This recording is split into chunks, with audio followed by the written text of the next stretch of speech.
Hey kids, you're listening to the internet's wettest podcast about video games, consoles, and pancakes. The SML Podcast.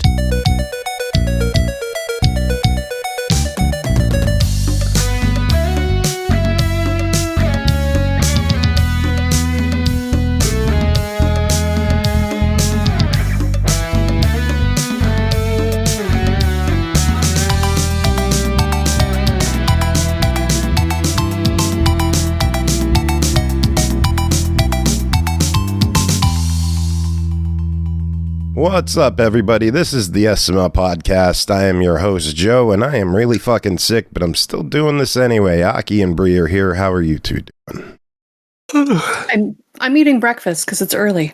Well, I'm tired because it's early. I have not eaten. I have not slept. I am a mess.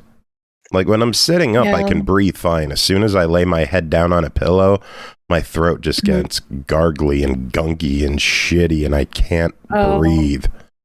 Yeah. Yeah. Yay!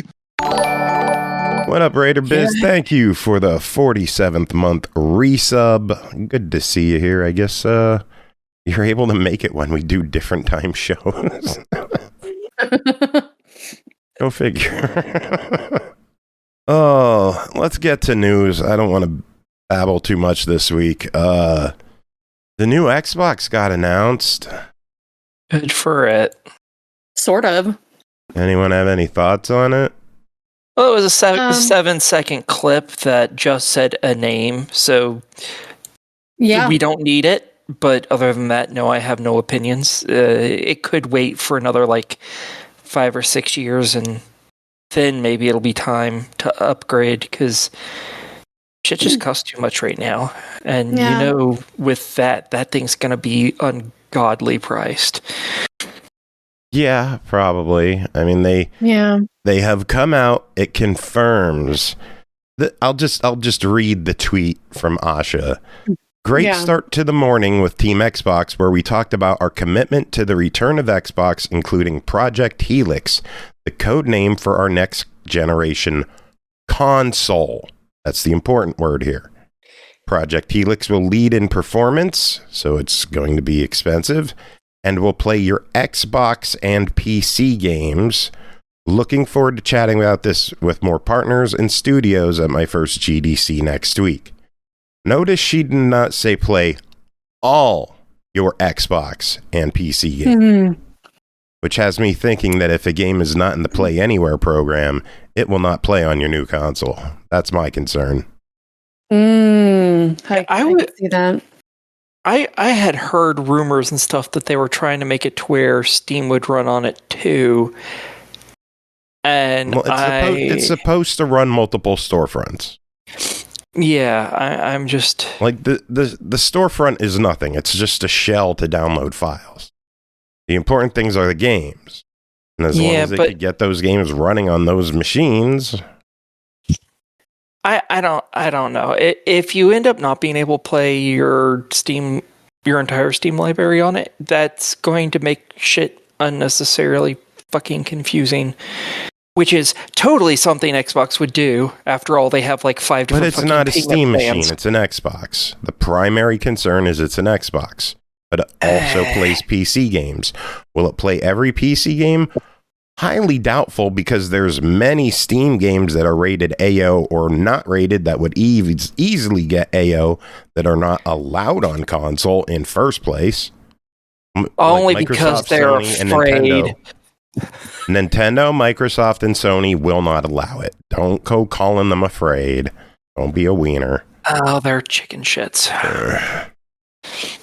But AO games have never sold on console, so you're probably not getting your porn on Xbox, Aki. One day. They'll stop being afraid. No, they won't. I would also imagine that there's a very high chance that Sony will pull some shit to get their games off of a compatibility list, because that leads to some more news this week. PlayStation is officially pulling back from PC game releases. Ghost of Yotei will not release on PC. Saros will not release on PC. And Wolverine will not release on PC. Because when Sony fucks over gamers, it's good for everybody. Marvel Tokon still keeps a PC release. Yeah, they claimed that their sales just weren't good enough for it. But realistically speaking, if they got 100 sales, that's still 100 sales worth of extra money they wouldn't have had. But I have takes work. Yeah. It takes more than $100 worth of work. Yeah, well, they definitely made more than $100 off of their damn games. Yeah. I feel their real reason for this was because of, what we had just talked about. Yeah. I have a feeling that's really the big major reason why they did it. They were like, we don't want you to be able to play this on Xbox. Fuck you. I do not doubt it at all.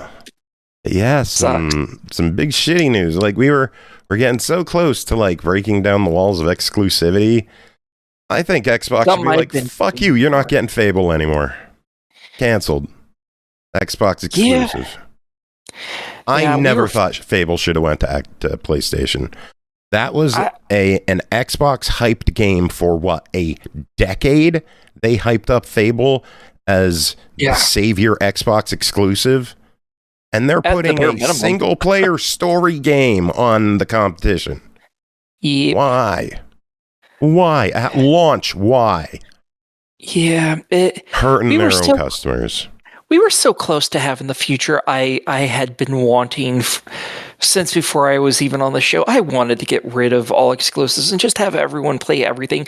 We were moving slowly, but still, we were moving towards it, and I was so happy, and now we just took a big fuck-off step size backward, man. Fuck. Yeah. Yay, PlayStation. Some Game Pass news. We got a bunch of games coming to Game Pass. The first half was revealed March 3rd. We got Final Fantasy 3 and Kingdom Come Deliverance 2. Yay! Ew. March 4th, EA Sports F1 25 joined EA Play. March 5th, Planet of Lana 2, Children of the Leaf. Very nice. I was waiting for you two to both go. March 10th, Construction Sim and Cyberpunk 2077. Ooh, interesting. That's pretty cool. Yeah. Yeah, get your Cyberpunk on. And then March 17th, just in time for my birthday, DreamWorks Gabby's Dollhouse reached a party. All right. There you go. Now you got yourself a new game to play. Woohoo. I'm inviting Jacob up for that one. He would totally love to play that. Everyone here knows it. We're going to get like the old 80s can of High C fruit punch that you have to use like the metal can opener to pour. Never mind. I'm old. I might be too young for that. Games are leaving Game Pass as well. March 16th, we are losing 6 titles with Bratz Rhythm and Style, Enter the Gungeon, which is a bummer, F1 23, EA Play, that makes sense. He is coming, which I believe is a PC game, Lightyear Frontier, and Mythwrecked Ambrosia Island. Didn't even realize Mythwrecked was on Game Pass. Yuppers. I did it. That was a cool game. It was one of them I kept meaning to play, but didn't have time because I was working on other shit. I'm bummed. I reviewed that one. It was pretty good. Yeah, I know you did. I was jealous. Nintendo's got some new games joining their service in March. Pokemon XD Gale of Darkness is joining the NSO GameCube lineup. Mario and Donkey Kong is joining the Game Boy Advance lineup. And then I believe Mario Clash and Mario Tennis are joining the Virtual Boy online lineup. Those are games, and they were added. I am still waiting for my Virtual Boy attachment to get here. Oh. I did not buy the $99 one. That thing's too fucking you got the cardboard stupid. one? Yeah. Yeah. I don't want to hunch over at my desk to play the thing. I'd rather just hold it. Yeah. Pokemon Wind and Waves. 2 new Pokemans coming out next year. All right. Yeah. Yippee. Bandai Namco announced Echoes of Aincrad, a new Sword Art Online game releasing July 10th on Series, PS5, and PC. That looks so bitchin'. I'm always up for some. Not my thing. I don't particularly care for the anime all that much, but man, the games are so fucking fun. And you don't have to watch the anime to play them. They still make sense, and I love that. Yeah, I never watch anime, and I still play anime bullshit games. Yeah. And this one's great, because you don't have to watch the anime to actually understand the plotline. Lots of anime games, unless they're retelling it like that, you haven't played it. I can't imagine they're going to change that. Now that you say it. No. Oh, God, that is my luck, too. No. Let's see. 2 more bits of news that I have. HighGuard is shutting down March 12th. That was quick. Yep. Yeah, they came out on January 26th. It's not even 3 months. Fuck, King of Meat lasted longer. Yeah. You can still play King of Meat for another month. So one of the things that I thought was interesting, it was just opinions on social media about the HighGuard situation, is the very funny tweet that they should hold Jeff Keighley accountable for the HighGuard failure, in that he hyped it so much. Yeah. I thought that was an entertaining tweet. What, did he legitimately type out, like, you'll be eating your words in 48 hours or something like that? Yeah, something like that. Hyped it so much. Yeah. Yeah. Jeff Keighley could be a nice guy. He needs to step away from the business because he is causing a lot more problems than good lately. Yeah. I mean, his show is nothing but corporate bullshit. Well, yeah. The awards have seemingly gone to corporate bullshit, except for Claire Obscure, which surprisingly did well. Like, the performances are mostly terrible. The appearances are mostly god-awful, except for the Muppets. Those are always good. Yeah, Jeff Keighley is atrocious as a host. Yeah. He can't talk. He has no stage presence. Yeah, no, the person they need to host it is that guy who came on there and started cussing. He wasn't supposed to. From Joseph Ferris. He might not know how to do the show properly. I mean, they should just give him one of the shows and just let him try it. See if he can figure it out. If not, hey, have him do at least it'll be fucking funny. But get a rotating host if you have to. We know there's video gamer celebrities. We see plenty of them show up at these award ceremonies to give awards, and you could see their geek kind of slide out a little.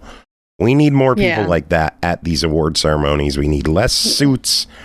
This could go into such a long tangent on the game industry as a whole at this point. Yeah, suits ruin everything. They need to fuck off. There, I just summarized everything that conversation would have went. It's getting bad. Yeah. I'm having such a hard time enjoying this anymore. Fair. Thankfully, there's enough AA and indie games out there that exist that I'm still doing pretty good. Oh, all right. What news do you have? Well, Towerborn, the devs decided to get rid of crossplay, and it has pissed off. I did have that. Pretty sure I forgot it. Yeah, I'm pretty sure it's the whole of basically everyone who played that game is who they managed to piss off with that action. And their reasoning is because they want to. The game came out and it was MMO styled, where there was live service, there was always people online, you saw people in lobbies, you went on quests together, stuff like that. But then they had the live service stuff like microtransactions and cosmetics and blah, blah, blah. They had cross-platform play and cross-platform progression working between Xbox and PC. Mm-hmm. Then they announced they were going to release it on PS5 so it could be cross-play everywhere. and now the motherfuckers removed crossplay. I'm just wondering, was that a them decision, or was that Sony deciding they didn't want to play with anyone anymore? Oh, this is an Xbox thing. This is Xbox's game. This is an Xbox published game. They could still do crossplay between Steam and Xbox if they wanted. I guess that's true. They removed basically all of the online. You can only invite friends to parties. You can't even like matchmake. Yeah. I immediately deleted it from my console. I will never go back to it. I didn't know that part. That sucks. Gross bait and switch. Well, that is a terrible business plan, because legitimately, it was a decent game. It was not a particularly popular game, though. Like, being like, well, now you can only play with your friends. Most of the people who had that, unless they made friends on it, probably don't know anyone else who has that fucking game. I mean, it was a good game, because I reviewed it. It was good. It was niche as shit, though. Oh, that's stupid. It was dumb enough that they got rid of crossplay, but to get rid of being able to play with randos? What the fuck? Yeah, not good at all. Just a really annoying week in news. Yeah. Fucking hell. Oh, that was it. The other two pieces I had, you also had, so. Bri, anything on your end? I have one thing left after we already talked about some things on my list. Adventure Time DLC. This was brought to my attention. I don't know how I missed it, but for Power Wash 2, it comes out on April 9th, and I am very excited. I love Adventure Time. I love Power Wash. Yes. I love Power Wash. Power Wash 2 was great. I'm still working my way through it. With You haven't finished that yet? Oh. No, because Indri and I are playing together. And we have not had as much time with everything going on in life and the wedding planning to play games together. It's like a scheduling nightmare. Yeah, that's fair. Yeah. That game was fun. I think I beat that right before or right after we did the review. I either beat it the night before or that night, one of them. That game was fun. I'm excited for the DLC. Yeah, me too. Wee. No. All right, should we get to reviews? Sounds good. All right, first game to talk about tonight, Yakuza Kiwami 3 and Dark Ties, developed by RGG Studio, published by SEGA, provided to us by SEGA for the coverage of this, for the purpose of... I can't even do my intros right. Aki, just say thanks and pretend I said it right. Thanks. Released February 11th on Series X and S, Switch 2, PS5, and PC for $59.99. The bustling streets of Okinawa and Tokyo come to life in stunning detail with reimagined combat taking brutal brawling action to the next level. Added scenes deliver more depth and emotion to the beloved story with new and enhanced side experiences that immerse you in the world like never before, and more. Aki, what is Yakuza Kiwami 3 and Dark Ties? All right. This is a game that they remade and made so much better. It is split between the main game of Yakuza 3 and a brand new story that is the Dark Tide story. The main story, you focus on Kiryu, like basically always, and he has decided to leave his Yakuza clan, and he's going to go and handle an orphanage, like his boss helped raise him and took care of an orphanage. Now he's going to do it. So, yay! And of course, bad shit goes on. There's a different Yakuza clan that's in that area, and they're trying to take the area where the orphanage is because two politicians are fighting over what they want to do with Okinawa, and they both want that land. So, yay! And yeah, you end up doing a lot less fighting, actually, surprisingly, because you end up taking care of this orphanage a lot. And you're sewing stuff up for them, you're catching fish for them. So yes, there is a fish game. Have fun, folks. You can also go out and catch bugs, which I don't know what it is. Like, everyone loves the fishing. I have never found a game where they're like, oh yeah, go catch bugs. And I've been like, I hate this. I love that stuff. I don't know why, because I hate bugs, but I absolutely love those games. And you can increase how much each of the kids like you by helping them with their homework or sewing stuff for them, playing the mini games with them, be it bug catching or I think they have Go there as well. I haven't played that because I suck at the game. That was a weird Animal Crossing game. Yeah. You also are helping out the town and stuff by fulfilling different requests from them that gives you money that can only be spent at the orphanage, which is kind of weird, but I don't really mind it. You can do your own farming there, from taking care of animals to actual farming veggies. It's pretty nice and simple. And then you leave the orphanage area and you go into the town, and there's thugs roaming around, and there's a bike gang that you get to join that's all girls except for you, and you start finding people and inviting them into the club, and then you have little battles that you get to go on with these groups of these girls, and they all get to level up and stuff. There's just so much in all of these games. There's just so much. Because if all of this sounds like, what the fuck? There's still so much more.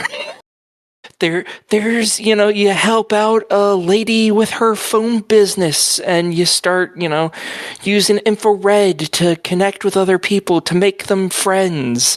And you have to do that with each one of them multiple times to max out their friendships. And you have 100 or something of those people to find throughout these two areas. You have all the 50 billion mini games that you're used to, from playing pool, darts, crane games, a whole fuck ton of little arcade games, to singing karaoke, playing baseball. There's so much in here.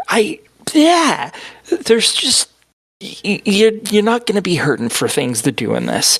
And this is just one half of this game. Well, it's a little more than half, because then you also have Dark Ties, and in that one you don't play as Kiryu. Instead, you play as technically the bad guy. One of the bad guys of Yakuza 3.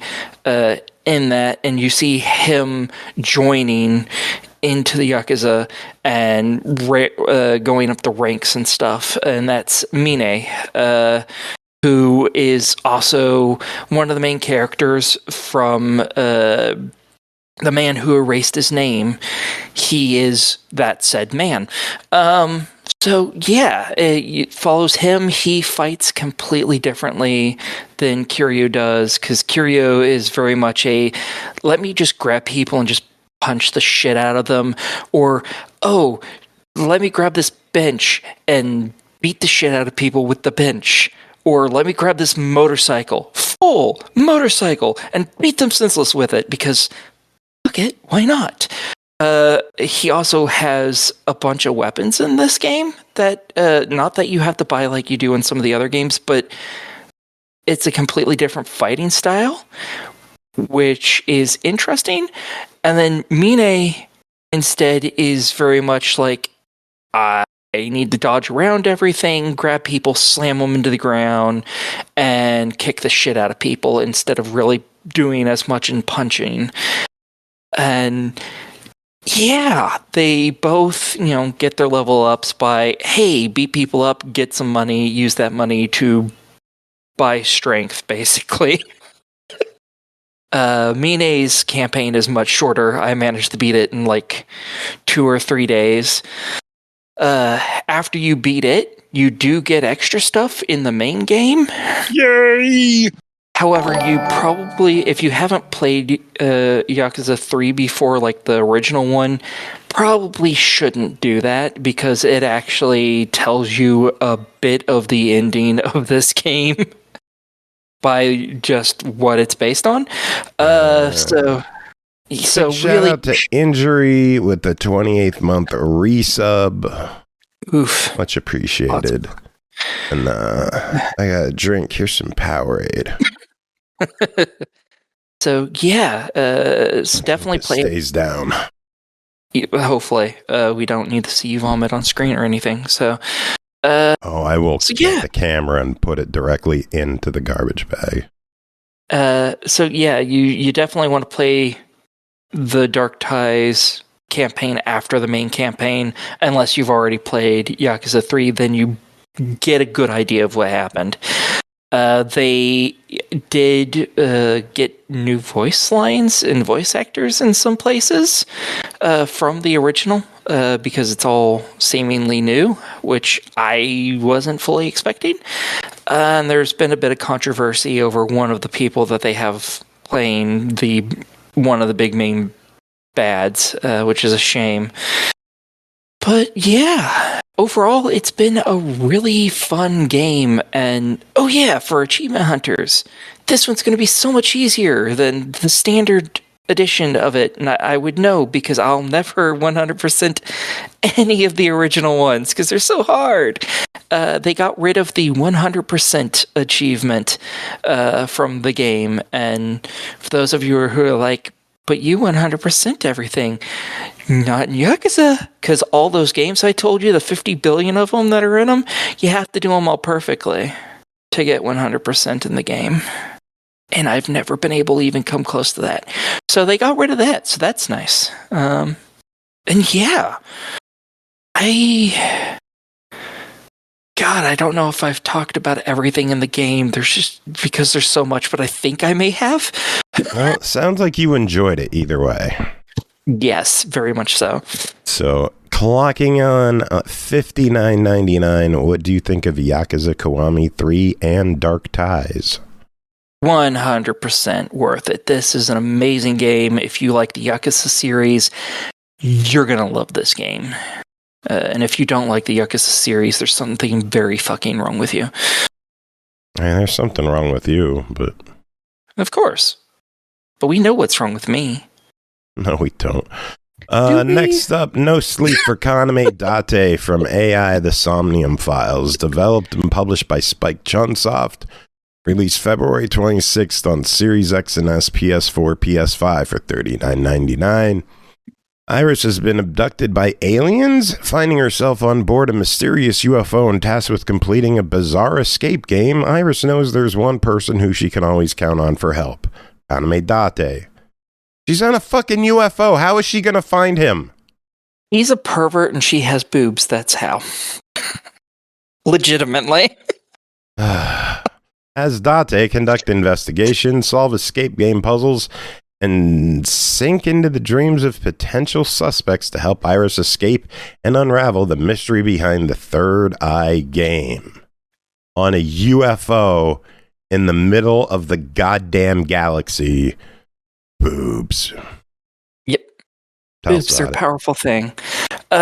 Okay, so this is a game in the SOMNIUM series, and in the series, basically, there's these group of cops that go into criminals' minds with their little AI companions that are, they get rid of one of their eyes to replace it with their little AI that lives in a fake eyeball. I don't know why they don't just put it on the phone or something, but hey, whatever. So they go into people's brains and they suss out information in that, and that's a chunk of the gameplay. The rest of it is more detective work and kind of a point and click that you move around in. And yeah, you end up helping Iris, who if I remember correctly, is an idol of a magazine, and also an actress, I believe. And she's almost as smart as a rotting log, but not quite there. And so you end up having a bunch of different puzzles. I feel like all of our intelligence is getting assaulted tonight. Yeah, fair. So you have puzzles that you play as various different people. Iris is one of them. And these puzzles are all logic puzzles. So, they might be like, oh, here's this picture that shows some stuff. And then later on you find a bunch of buttons on the ground that are kind of in the shape of that picture. And you have to figure out based on what's in that picture, what buttons you have to hit, or, oh, hey, here's a code, you have to suss out how to understand what this code is to put in these numbers correctly, things like that. It's not super complicated unless you're like Jacob or something. But otherwise, everyone else should be okay. And these are all timed. If you're playing on harder difficulties, if you're playing on the easiest, which there's no reason not to, you're unlimited, thankfully.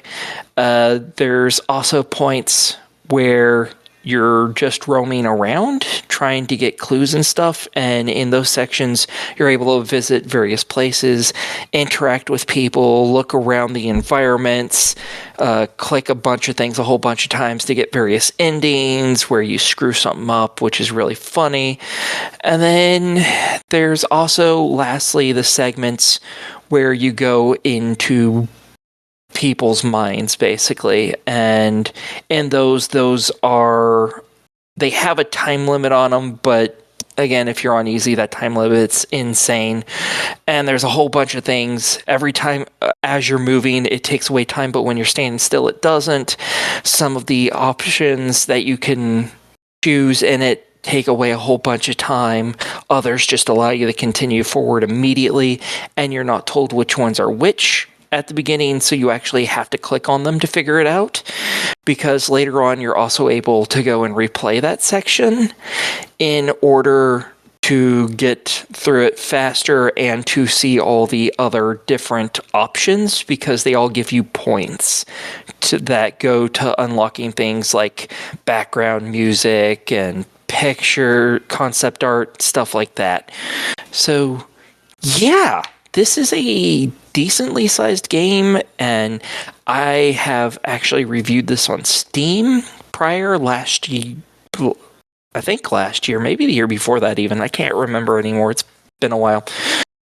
And it all blends together. Yeah, it does. But yeah, this plays really well. I used a controller on both of them, so it wasn't at all difficult to get used to playing it with a controller.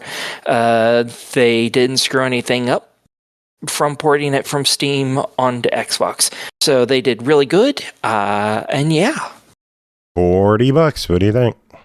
Totally worth it. I thought it was an amazing game the first time. It's still an amazing game. They didn't fuck anything up, so yay. They did something good. Next up, funny, I just got an email like 20 minutes ago asking if we had update on our Planet of Lana coverage, and I'm like, I'm so sorry, I've had the flu all week, but we're going to record it in 20 minutes on Twitch if you want to watch. And he's like, I'll keep an eye out for your link. Next up, Planet of Lana 2, developed by Wishfully, published by Thunderful. It released March 5th. On Xbox One, Series, PC, Switch, Switch 2, PS4, PS5, and PC for $19.99. On Lana and Mui's home planet, new technology brings progress, but also stirs greed and imbalance. As different tribes adopt into their own ways, tensions grow and the world's harmony begins to shift. When those seeking power push too far, Lana and her little companion are pulled into a journey that reveals long-buried truths about their planet, about themselves. Aki and Bri, who wants to start? Bri, you didn't get very far into it, so would you like to start just so you have something to say? Yeah, I was going to say I'll start and give you a little break from talking. Sure. Planet of Lana 2 is a 2D side-scrolling narrative puzzle platformer. That's what I'm calling it. Lana! You can run, crouch, jump, hide, wall jump while you explore the landscapes with just a couple of easy-to-navigate buttons. You start out in like a dilapidated habitation area with jutting metal platforms and overgrown plants that have crept into this abandoned place, and soon we see evidence of some kind of monster scuttling about. Planet is an interesting mix of like post-machine decay with nature taking over, and it's really cool. There are other mechanics we have to play with, like swimming and trying not to drown, pressing buttons to control doors, electrical panels, things like that, while we usher other people with us on our quest for knowledge. You'll have to solve environmental puzzles like trying to lure monsters with tentacles coming out of their mouths that move with some kind of spidery legs. I'm sure Aki didn't like those. No, I did not. Yeah. They don't like light, so you can lure them using yourself as bait, and then flip switches to trap them. You also have ropes to swing from or climb, platforms you can move, and some mantling of sort as you're jumping. Lana kind of like hoists themselves up and makes another jump. So, it's a platformer, but it's more than that. We searched with our young village friend to find Mui, our cat-like companion. Mui's black with a little curly tail. If you didn't play the first game, I'm explaining all this because I love it. And they wiggle their butt when they jump high. You can scramble up some surfaces if they had claws. And then sometimes we only see parts of the world according to Mui, which is a cute little sequence. You can control Mui by setting waypoints with the right bumper, and then they walk mostly to where you want to set it up. You just have to like press that button to put a marker down, basically, and Mui will move. And you can control Mui doing the waypoints, and then you'll also find that Mui can press buttons to do things like open doors, and they have a special electrical charging power. And Mui speaks some kind of special language because they can communicate with color words that come out of their eyes. I need to know more about that. And the first achievement I got in the game was petting Mui. I think that was probably my first one as well. Yeah. You can crouch and pet Mui almost anytime you want, and there is an achievement for petting Mui in each part of the game. So pet Mui a lot. But once you've gotten the gang together, you can tell Mui to stay or follow using the B button. And then we're off to the races. Like, good stuff. Our young friend is along for the beginning of this ride, climbing through pipes. And they're part of the puzzle too, because you have to get everybody to work in tandem, using their abilities, their skills to get places. But gameplay is really about exploration, so you need to find your way through these crumbling landscapes. And then there's more biomes later, like snowy mountains, forests, waters, all sorts of things that you've got to navigate. So a puzzle series, because this is a puzzle platformer, might look like getting the friend into the pipe by moving a platform so they can reach that high. And then Mui might have to stay on a flower patch to bring up a tentacle for Lana to jump on so they don't die from fall damage. Oh my god, fall damage. So then you might have to make Mui follow again and make their way down so that they can jump up on a platform that Lana moves to get Mui higher so they can chew on some wires and make a series of rope swings for Lana to get across a really big room. Then you might need Mui to open a door with their charge power, and following that you might have just a series of regular platforms to drop through in the environment to find yourself on another alien tentacle bug thing that you need to like move the light now to like lure them around instead of turning it on, and then you'll use Mui's power to turn it off while Lana uses the lever to move the light platform around. Like, they all flow together really well. And I feel like the skills really kind of build on each other. Like, so you'll learn, oh, hey, I can use myself as bait. And then later you'll have to do something else to expand on that. But it teaches you as you go with each puzzle. I would say Aki, this is probably double. Aki, did you have fun with Lana? I have never watched Archer, and that makes me sad. Really? You should. Yeah. I rather enjoyed it. I had some issues with how the game started out story-wise, and I have issues with some of the puzzles, because there's some puzzles specifically when you're in the water, and you have to use fish to guide these giant electrical jackass sharks around, and those are never fun, just because the sharks move faster, and you, shoot off some ink around you, but if they get close to that ink while you're there, they'll kill you anyways. It's fucking irritating, to be quite frank. It's really fucking irritating. I hate those bits of puzzles. And the beginning of the story, the first story, everyone was kidnapped except for Lana, and she saves everyone as a small child. She's now probably young teenage years based on her size, because they do not speak in anything but gibberish. And the whole village that she saved, especially her sister that she saved, her sister's like, no, you're not going to do anything. You're going to stay here where it's safe, and I'm going to go out and do this stuff. Which is exactly what she did in the first game, which got her caught. And then you had to save her, and she's treating you like you're a fucking 3-year-old, and it pisses me off. Yay! But otherwise, I liked the story beats for the rest of the game, because the rest of the time you're going out in search of different items. Your sister's off doing her thing, and you occasionally actually get to see what she's doing and stuff. And I don't really care about that, because she's irrelevant to me. So, and then you have all the stuff you're doing. You two enjoyed it then. Yeah, these kinds of games are right up my alley. These are fun, cute little games. Yeah, I have a couple other comments too, that just the color saturation and movement felt a little more alive than the first game. Music-wise, the score was really beautiful. They did a beautiful job of making a familiar but alien landscape or soundscape to Lana's planet. I actually really love the made-up language idea, and they mentioned in the beginning of the game that they, because of their made-up language, other than the prologue that they do in English, it aims to leave the narrative as an interpretive piece for the player. And I thought that was really, a good sentiment for that. Also, I would note there is no Deathless achievement in this Thank fuck. Game.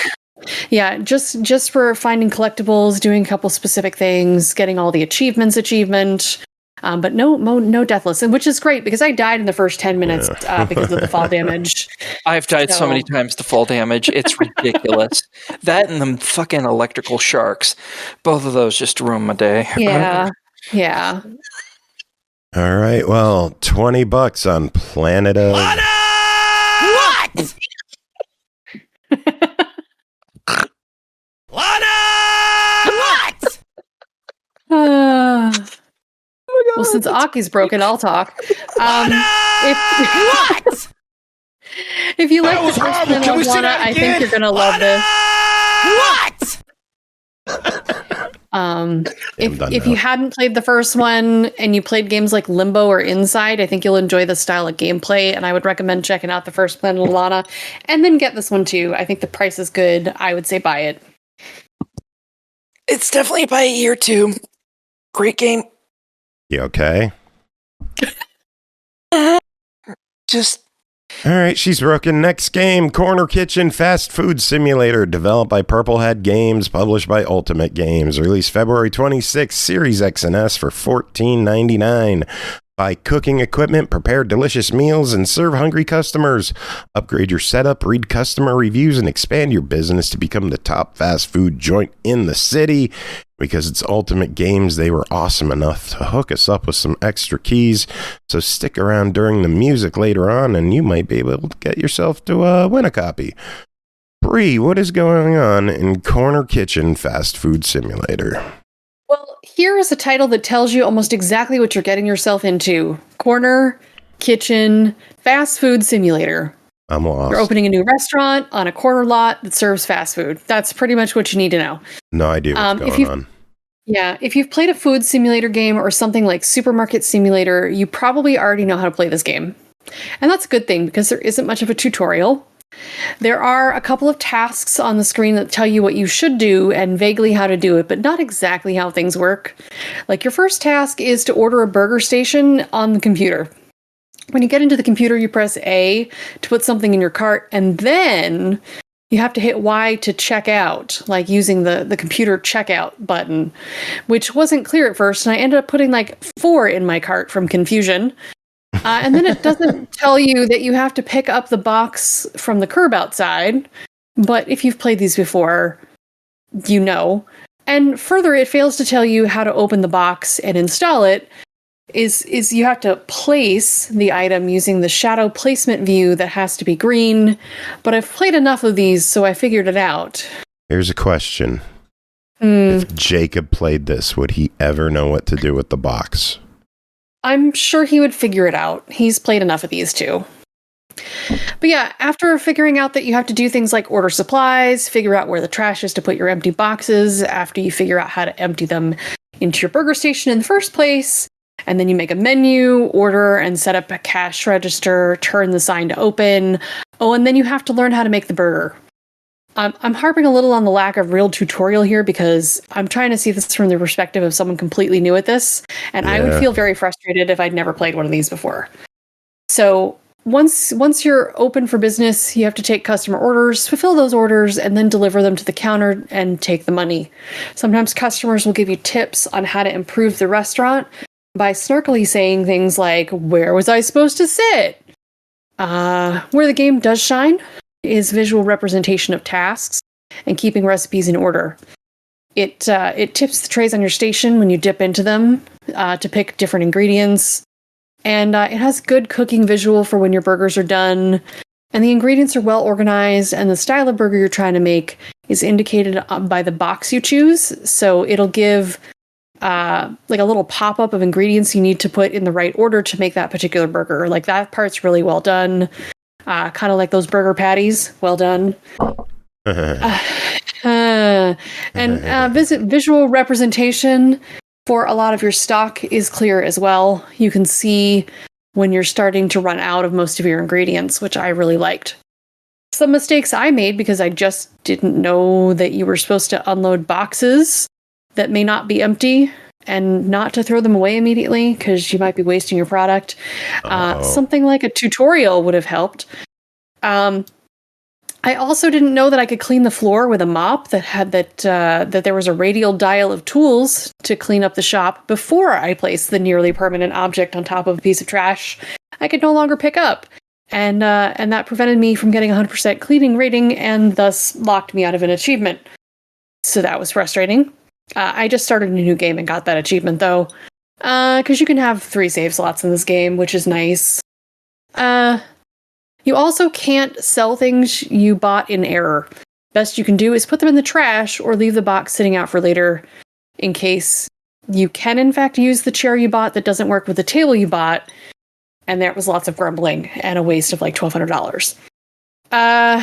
I also made the mistake of dropping a box instead of taking it to the trash, and for whatever reason, it was too close to the burger station, and now there's a permanent box just sitting on the ground preventing me from having that perfect cleanliness score again.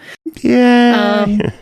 Yeah, some things I did learn quickly are that you can pre-make burgers and hold them on the shelf to serve quick customers easily, and there's no penalty if the burger sits out for days and the ingredients don't spoil, which is actually really nice and convenient because you've got a lot of other stuff going on. I also learned there was some kind of leveling system that barred me from purchasing things until I achieved it, but I kept leveling, so yay. Great news for ordering supplies and keeping up pace. You don't have to have a stressful situation. You can just close the store whenever you want. And then you can take your time to shelve things and stock things and then restart. It's just a matter of the time investment you want or the level of stress you want, really. And there's a good amount of life to the game with people walking around, a bit of a city block that you can traverse. Character models are kind of limited. Like, you'll see the same customer over and over again. And there are some lighting changes that help give you like a sense of what time of day it is. And then you'll get more traffic during certain times of the day. There's also a clock to help with that. There's a good amount of options in your dream fast food kitchen. You can change the logo, paint the walls, or wallpaper. You can buy space in the building next door, expand the size of the restaurant, including upper sections, larger kitchens, and even delivery options. You can hire employees to do different things like clean, run food, cook, and run the register, leaving you time to manage supplies and order things and decorate without closing down shop. Early on, you may find that you have to close the shop a fair amount of time to get things done, which is fine. But yeah, you get ratings that'll help improve customer traffic. Reading reviews will also tell you areas you can improve on, like adding seating, cleaning the shop better. You can actually pay a kid to hand out flyers, but you better be prepared for like a huge influx of customers when you do that. I was not prepared. I had a line out the door. It was ridiculous.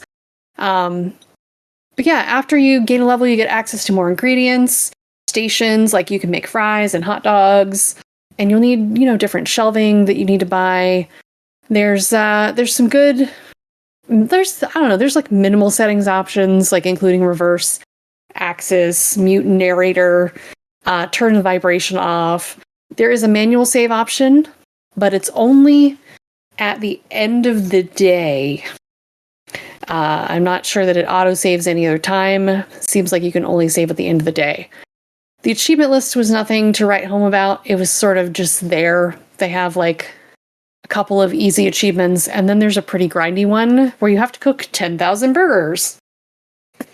Interesting. I'm not looking forward to that one, yeah. But all in all, I had a good time with this one. I was just frustrated with some of the aspects I mentioned, specifically the tutorial, or lack thereof. $15. Need a verdict on it. So if you've played games like this before, you're going to find more of the same here. If you haven't played this style of game, this may not be a good place to start because it relied too heavily on the genre knowledge with its weak tutorial. The price is great. It's really lacking any story. You do get to make quite a bit of restaurant in this, and I had a good time. I'm going to give this a hearty try it. Very good. Final game tonight, Sumerian 6, developed by Artificer, published by Crunching Koalas. It released March 6th on Series X and S and PS5 for $29.99, previously on PC.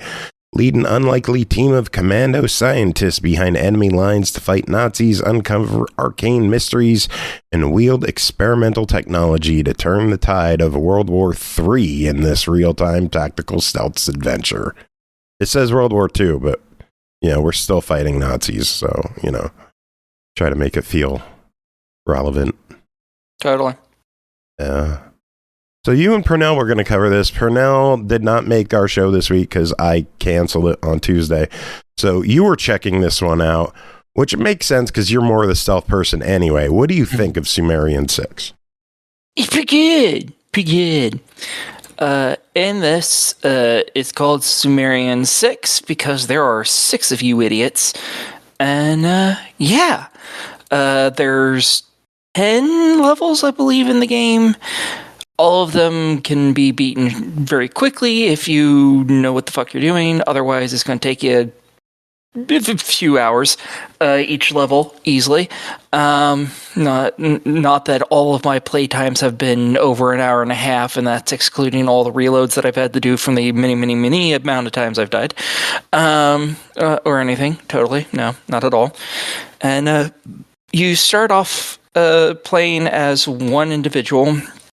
A young man who is going into this Nazi base because his sister is working as a spy inside there to get information to their little ragtag rebellion group. And she hasn't said anything for a few days. So he, instead of waiting like he's supposed to, he decides, fuck it, I'm going in. And everything between me and there is a bunch of dead people. And then you proceed to make that a reality in very fun ways. In this, you get the ability to crouch or run. Crouching basically just allows you to hide in grass and behind objects. There's also a cone of sight for every enemy, and when it is a solid color, you can't hide by crouching, but after that full color version, there's one that's like dashes, and if you crouch in that, they can't see you. So, and you're able to see that for only one individual person at a time. Then you have to click a button and bring it to the next person you want to see stuff from. That way you can get through without killing individuals, or if you actively are unable to kill individuals, because some enemies are too strong for your character to kill one off, and you won't survive if you can't kill them all one off. So yeah, he starts off, everyone has a few abilities. He's able to throw a flashbang at people that stuns them for a moment, which is very useful, because you can get in there if you're real close. You can throw that, and then you can kill two different people at the same time, which is really nice. He's able to pick people up and carry them off and dump them elsewhere while walking, which is something not every character can do. He also has the really cool ability of I have a gun, which is pretty fantastic, other than the fact that these people are all supposed to be super stealthy, and none of them have decided to put a single silencer on any of the very few guns that you have. So they're really fucking loud, and they're louder than the distance that they're able to be shot. So you really don't want to use it if you don't have to, because once enemies know you're there, you're kind of sort of a little bit fucked. He also has tech abilities. Everyone has special tech abilities. His is when enemies are within a certain distance of him, he can basically attach himself to them, and then he can jump from them to other people, and it's called piggyback. And basically enemies don't see him attached to them, and that way he can jump on somebody who is walking through this area patrolling and get behind enemy lines and then start killing people from the opposite direction in case they're all facing towards where he originally was. Super useful ability. And he meets up with his sister, and she has some abilities, like she can turn invisible. It was one of her two special abilities. I don't remember what the other one is, because you don't get to play with her as her for very long in many of the starting levels, so I basically forgotten her abilities. And then, you go through other levels, you meet some other people, they get added to the group, whilst others disappear from the group because they have other things they need to do. But eventually you end up with, obviously, those two, their father, who is a big super tech dude, a scientist named Rosa, who is my favorite character, because she can't carry bodies, because anytime she kills someone, it gets dissolved because she uses acids. It's awesome. And then, eventually also get a werewolf, or not a werewolf, a werebear, which is crazy. And the reason why you all are going and hunting down Nazis, other than the fact they're just a bunch of Nazi jackasses, originally your dad, Rosa, and this guy named Himmler, or Kimmler, something like that, all used to be working together as scientists studying this type of weird energy that isn't real, and then they more or less kicked him out because he was a stupid piece of shit. And he decided to go and join the Nazis and give them that information, started stealing the information from all the, different caches that you had around. So now everyone's like, okay, we need to stop this shit and get rid of him. And no one has decided just to put a bullet in his head for some reason. Everyone's after him for that. So, he creates a teleportation device that allows him and everyone in this weird pop that you can walk into to teleport wherever he wants, and he's using that to go steal more information so he can further his, scientific endeavors of helping the Nazis be jackasses. Except for he's just not very smart. Yeah. Any other big points or negatives to hit, or should we? The only real negatives I have with this game is this is very much one of those games. They created a quick save button for a fucking reason. It doesn't work? It does, thank God. It also does autosaves, but they're so distant that you really need to remember to make manual and quick saves, because if you don't, you're going to lose like an hour's worth of fucking playtime, because you died. Not that I've done that a few times or anything. Yeah, good fun when you forget to save. Blah. $30. Need a verdict on this one. If you like stealth games, like Blades of the Shogun and stuff like that, this is definitely going to be a game for you. If you don't like those style games, I don't think anything here is going to really change your mind. So it's really up to, do you like this style of game? If so, this is a good one. You're really going to like this. If you don't like these, you're going to want to pass. All right. And with that, this episode is done. Woohoo! Yeah. I am going to say goodbye to our audience and say goodbye to you two for hanging out. And I'm going to announce that I will play a song at the end. I don't know what it is because I'm too lazy to think of one right now. I'll do it tomorrow when I hopefully feel less shitty. And final words. Lana! What? Danger Zone. Welcome.